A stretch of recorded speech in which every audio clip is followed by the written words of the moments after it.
Hello everyone, and welcome to another episode of Category 7 Photography. I'm Kyle, and today I wanted to expand on the video that I did last week, only this time without the DVC. Yeah, enough of that thing. It's gone. It's going to be punted across the lake one of these days. As you can see, we have a much nicer day outside than we had last time. Like, this is an absolutely perfect day to get out here and get some photography done. But I wanted to kind of go over the point and shoot camera, which is the Canon Powershot, and the DSLR, the Canon M50. Why? To give you a better idea of what these cameras are actually capable of and how difficult they actually are to use.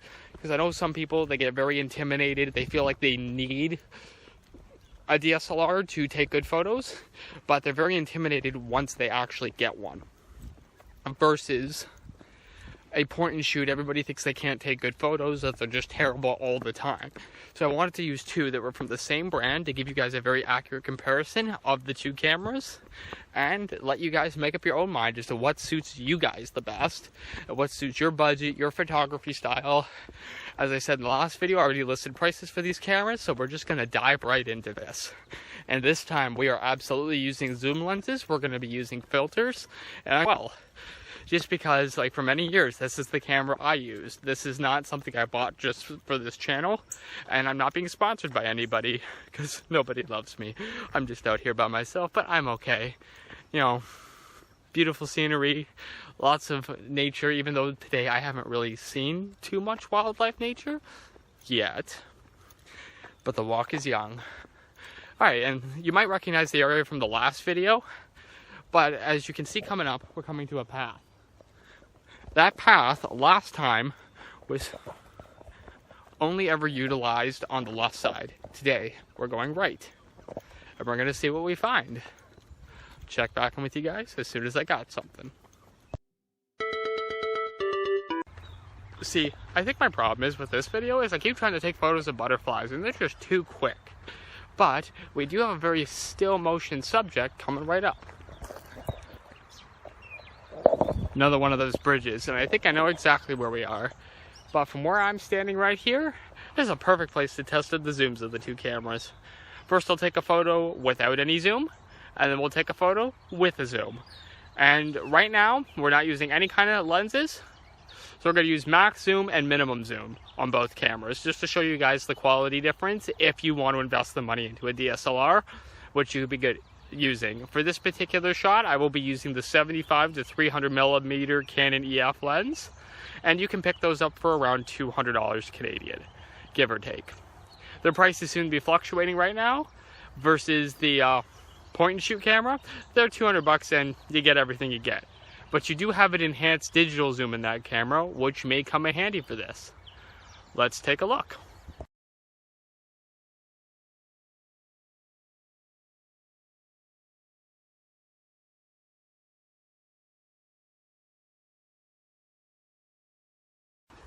So apologizing, or a correction on the photo of the bridge.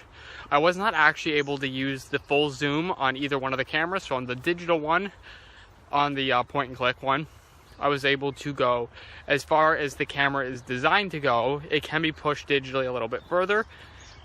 And on the Canon M50, I used 135 millimeters to take those photos at their furthest zoom. Anything else, the bridge just looked really out of proportionate. The bird I took a photo of, that was used at the full 300 millimeter zoom and the full digital zoom to give you guys an image comparison of the two. Just from what I've seen inside of my through the camera screens, I prefer the M50. I just think it took a better photo. Like, the digital zoom went a little closer, but I think the M50 just blew it away just because the photo actually looked really good. Alright, so I wanted to take a better photograph showing you guys the close range capabilities of both cameras. So again, on the Powershot, I'm just going to be using what it has, no filters, and on the M50, I'm going to be using the 50 millimeter this time, converted over to fit the Canon M50. I'll show you guys what the photos look like in just a second.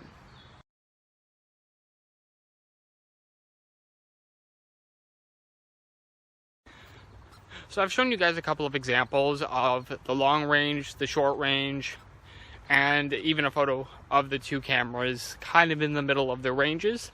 So what I wanted to do is show you guys the ease of use on both cameras. Even though I think a point and click is a little redundant, I still want to show it for anybody out there who hasn't had the opportunity to actually use one of these cameras yet. Just so you guys understand the difference between the two cameras. And we'll see how that goes. This will be far more fascinating on the DSLR. It's going to be more intimidating looking, but I promise you guys it is worth the intimidation.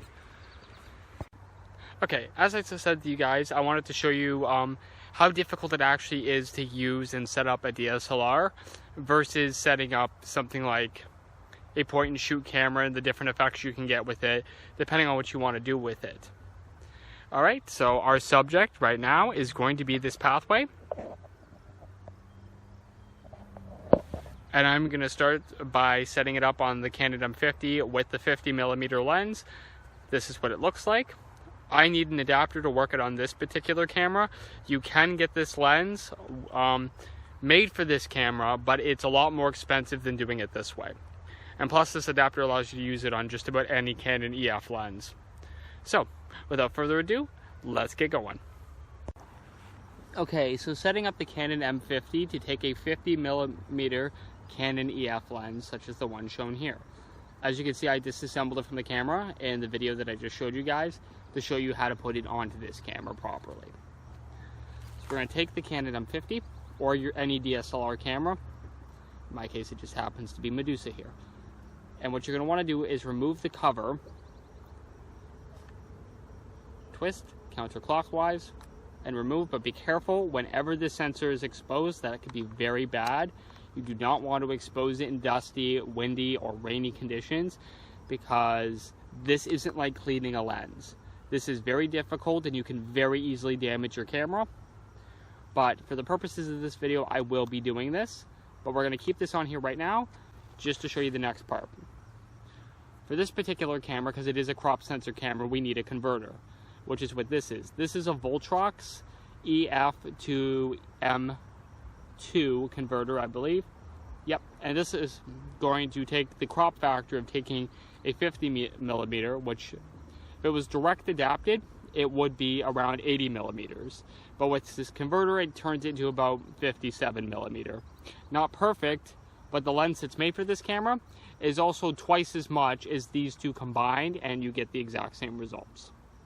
So, the next thing you got to do is you're going to open up the front of this camera. You're going to open up the EF end. You'll know it's EF because there is a red dot marking right up there.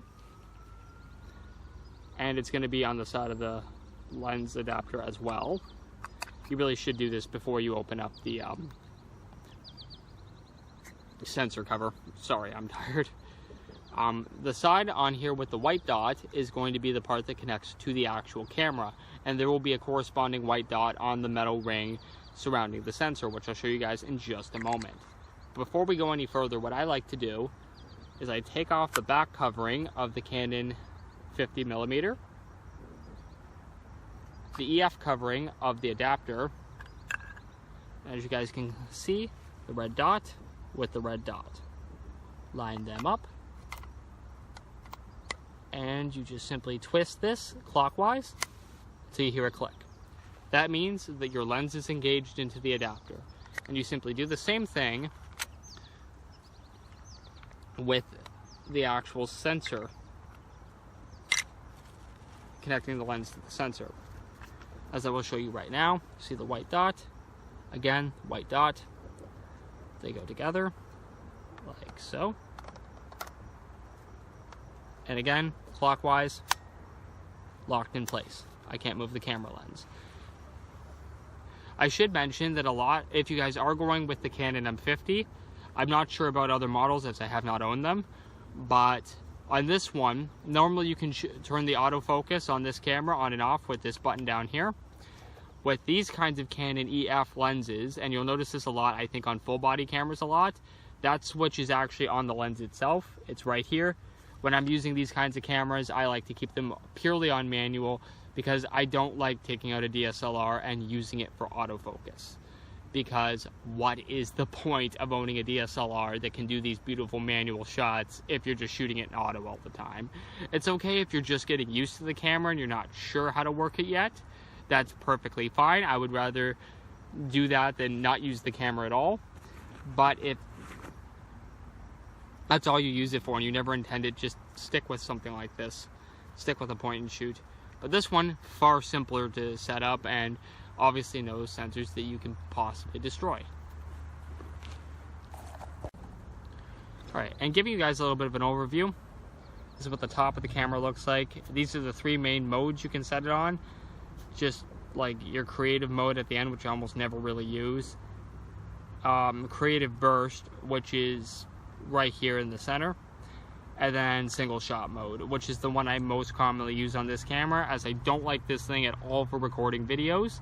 So the alpha mode, where, sorry, that's what the first one was, not the creative mode. The creative mode was the second one. I was right about that, right about the third one. First one is alpha mode, which allows you to shoot, I guess, a little bit more in control of the camera than doing it that way, but I don't find this camera offers enough features to really bother with that one too much. Alright, now that we got that out of the way, let's take the photos. As you guys can see, I'm just using the single mode here. I have it set to automatic flash because we're in the broad daylight and we don't need the flash for just about anything. So we just simply take the photo and we're good to go for the next one.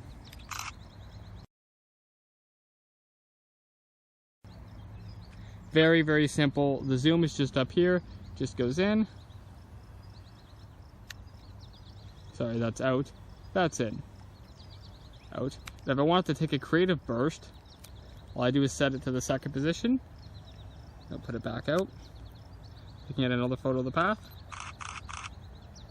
Then it'll display all the different creative shots it took with just the push of a button.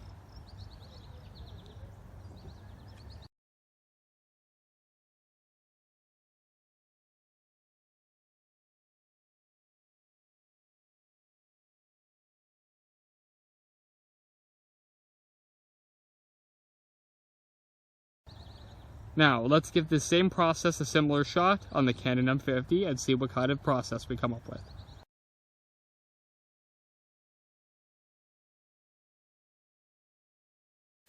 You're probably thinking by the demonstration I just showed you from about 40-50 feet away from the actual subject that it's far easier just to use the point and shoot camera than it is to use the DSLR. And I'm not going to disagree with you guys. But this also is a more close range lens. When we find something a little bit more close range to take a photo of, I'm going to show you guys exactly some of the advantages of the DSLR. And I also think the DSLR is better to get that more exactly what you want photograph rather than just a nice looking photograph. And I think that's really what it comes down to when it comes to a point and shoot versus the DSLR. I think the DSLR allows you to take the photograph you want to take versus the point and shoot allows you to take a nice looking photograph that may not necessarily be what you want, but it isn't bad either. Again, like I said before, it's all about the preferences and what you guys prefer. Alright, when I find something, I will let you know. Oh wait, I may have found something right here.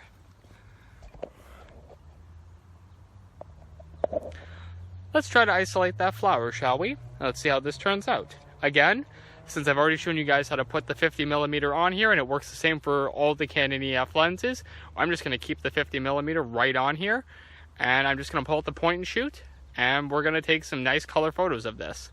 I'm going to just have to switch it back to the standard mode of coloring before we get into that.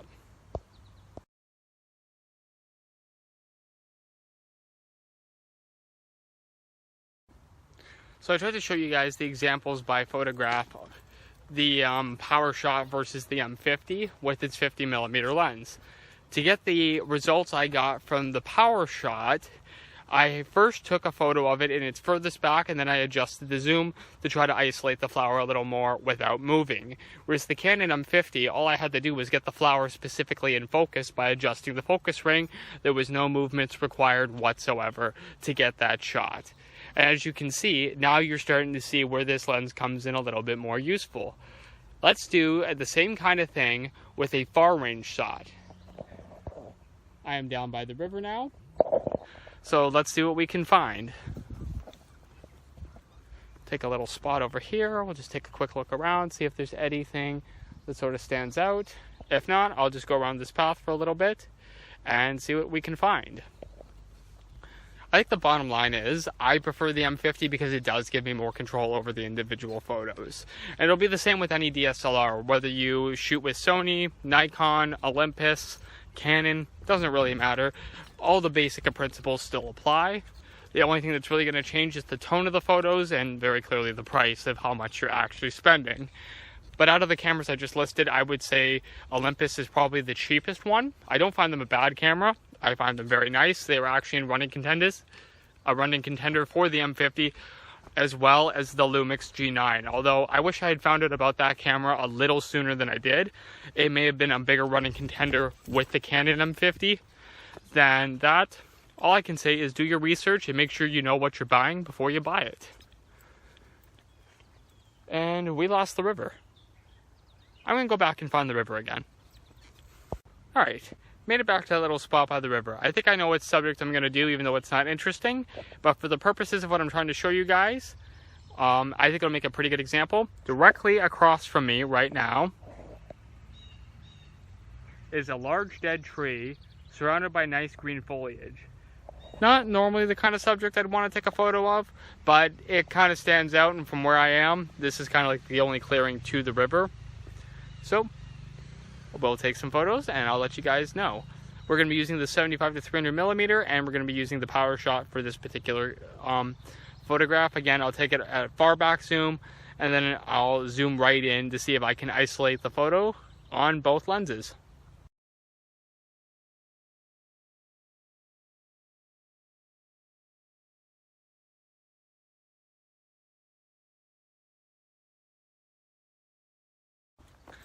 As you can clearly tell by the photos I just took of that tree, I still think they were more isolated with the 75 to 300 millimeter than they were on the point and shoot.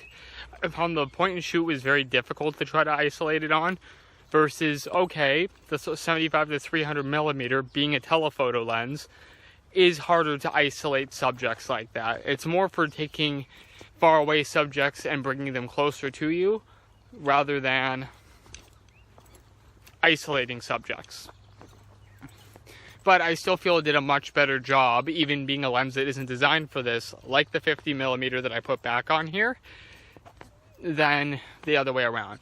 So what I'm going to do now is I'm going to show you this process through the camera as I'm doing it.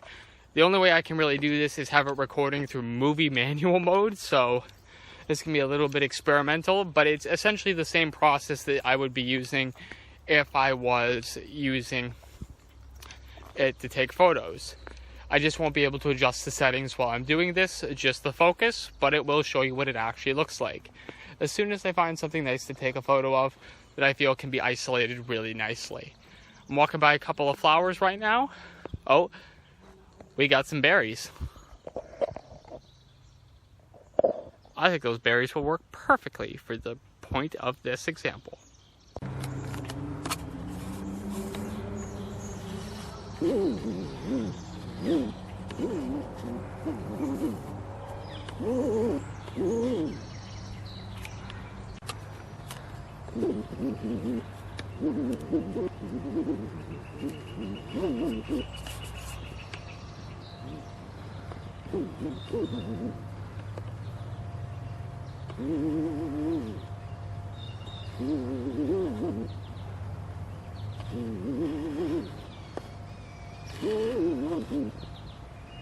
Okay, so in the second video example where I was isolating the small flowers, or small weeds to be technically, that look like flowers, even though you don't really want them in your garden, when you see them out they're kind of pretty looking.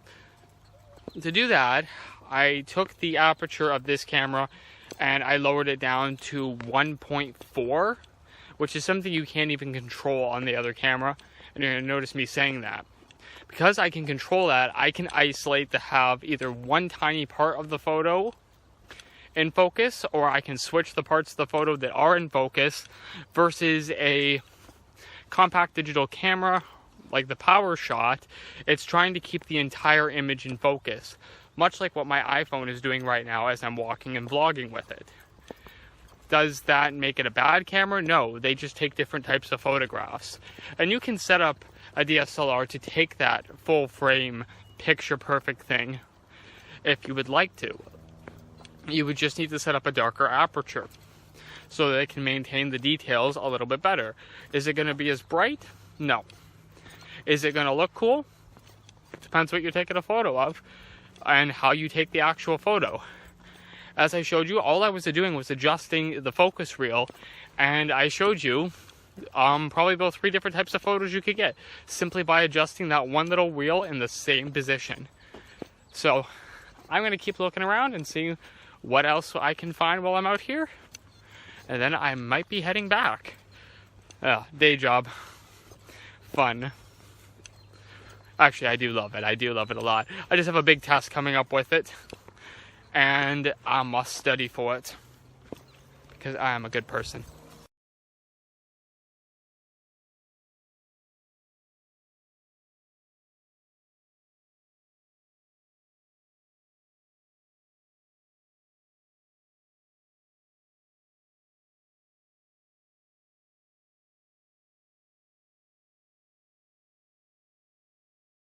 Alright, in that last photo I used, since I'm in more of a swampy area,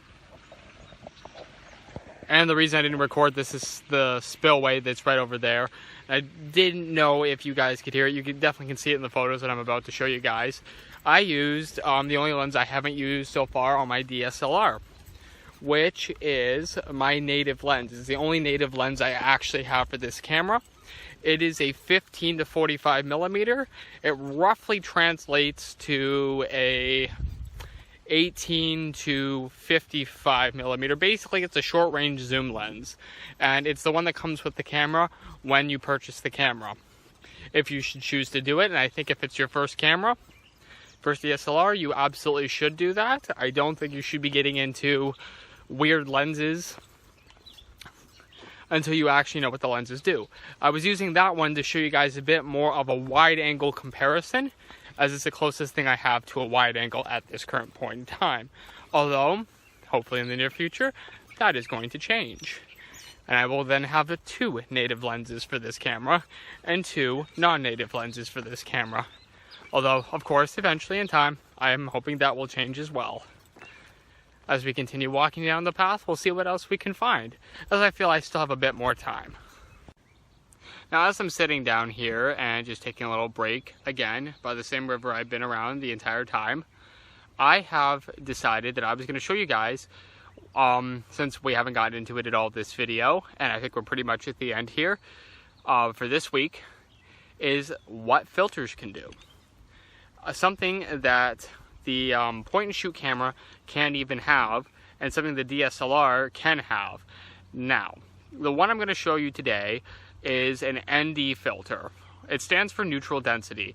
Basically, what it allows you to do is it darkens up your whole lens, and you dial back your shutter speed to have a very long exposure. You guys may have heard of that. What that is essentially is more light is being let into the lens. The neutral density keeps that extra light at bay, but still allows the details to go through. Now, the only one I have is a particularly dark lens, and it is only available currently on my native lens.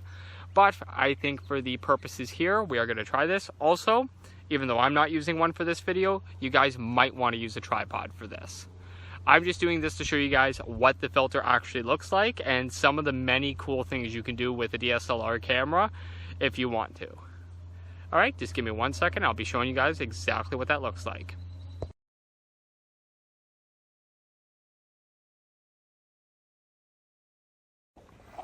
Alright, so the first photo I showed you guys was what the ND filter actually looks like when it's used properly with a 3-second exposure. Now, normally what would happen is if you set it on a tripod, give it a really long exposure, you can get a really cool blurry waterfall effect. This doesn't work so well for these calm rivers, so I use it mostly as a light blocker. This is the ND filters. You can clearly tell I'm putting it right up next to my phone's camera. You can barely see me at all through this thing. And we're dealing with a pretty sunny day. The second photo that I'm showing you guys right about now is exactly what that camera settings would look like if it didn't have an ND filter on. Obviously, you would never regularly use that, but in this particular case, I think it was essential to show you guys what it looks like with and without the filter. It just screws right onto the top. And this one here is a K&F Concept ND1000.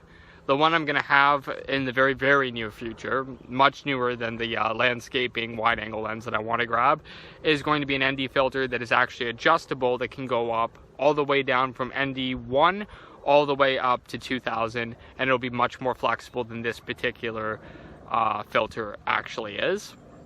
Although I do think it's a great filter. You can pick them up on Amazon. They're about $50. There's multiple different brands, and I think it just depends on your preference. I like the way the K&F Concept actually looks. So I'll be making a separate video about those a little bit later down the road. I just wanted to give you guys a little bit of an idea of what you could use if you wanted to.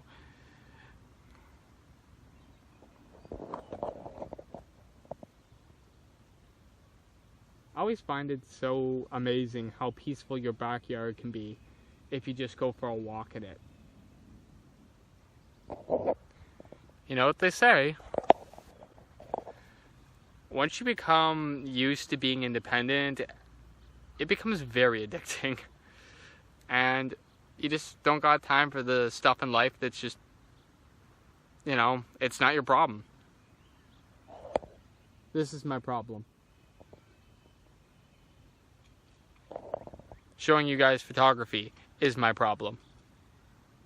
I like my problems. And I will continue to do them for as long as I can. So, I think without further ado, guys, that's going to cut it for this video. I'm going to start heading back as the clouds above me are starting to get a little darker, even though it's really hard to tell in the iPhone right now, because obviously I can see it. But I will be back with you guys next week with a new video. Hope you enjoyed this one, and enjoy the photo collage. Please remember to like, subscribe, and share with your friends if you like the content that you see here, so you don't miss any future videos. And every time I record one, I always try to make the next one better than the last one. Take care, guys, and I'll see you later.